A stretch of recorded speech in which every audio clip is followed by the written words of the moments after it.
So pretty much what that was a sequence of arpeggios using the tonic, which were in C minor, into the Neapolitan chord, which is D flat major, and then we go into the 4 chord, which is F minor, and then to the diminished 7 chord or B diminished.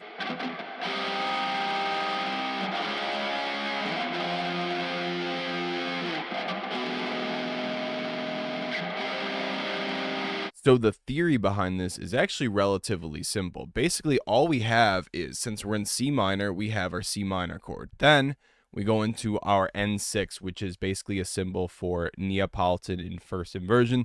You don't have to do this in first inversion. I didn't do it in first inversion, but it is the traditional classical sense. But then this chord leads really well into the 4 chord because they're actually almost the exact same chord. If you take a look over here, N6 is just what? F, A flat, and D flat. Then this 4 chord is F, A flat, and C. So the D flat simply moves to C. And then we go into our diminished 7 chord, which basically will help lead right back into our tonic. Okay? So you can take a look right here and see how the chords move with each other and on the guitar. If you feel like you're struggling with music theory, technique, shredding, all that good stuff, and you want to be a really awesome guitar player, you should try out my free masterclass. Click on the link below in the description. It'll take you right to my masterclass, which is an hour-long video of everything you need to know to start becoming a better, really awesome lead guitar player. At the end of the masterclass, it'll also offer you a completely free one-on-one consultation, just me and you, so we can see if the masterclass is a good fit for you. If you feel like you're more of someone who works better by themselves, I do have a music theory course and some music theory ebooks. I'll put those links in the description below so that way you can check those out. Back to the video.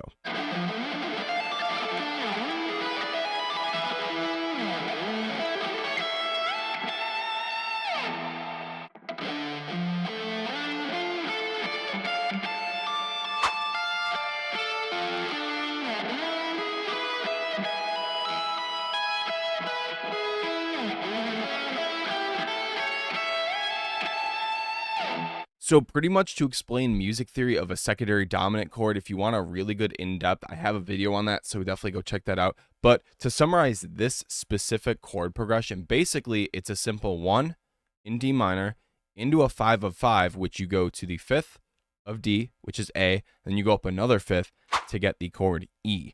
So this E is going to create tension that's going to actually resolve to the actual dominant of D minor. So you can use this 5 of 5 to pivot into A major, or you can simply use it as a temporary sort of amount of tension and then go back into D minor. This is a very, very common chord progression in the Baroque and classical era. So basically how the chord progression actually sounds in terms of just the actual chords is basically like this.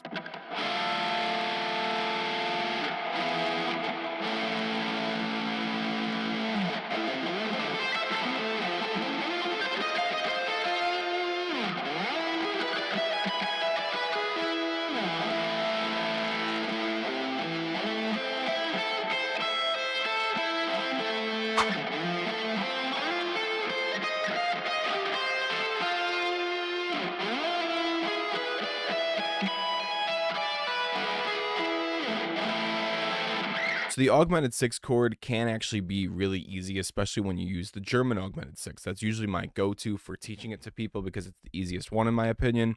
So all you really need to know is the augmented 6 interval is basically a dominant 7 chord, but it's built off of the minor 6th interval. So if you're in the key of A minor, your minor 6th interval will be F. So you're going to basically play an F7 chord, except the notation for standard classical stuff, instead of using E flat as the 7, it's going to be called D sharp because augmented 6th would be F to D sharp, right?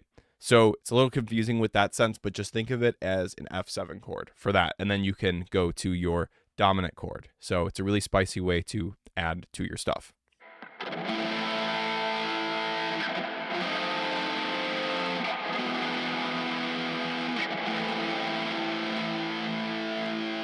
Well, that's pretty much it, guys. I really appreciate you watching this video. I hope it kind of helped clear some things up of how to start spicing up your sweeps and your chord progressions and things like that.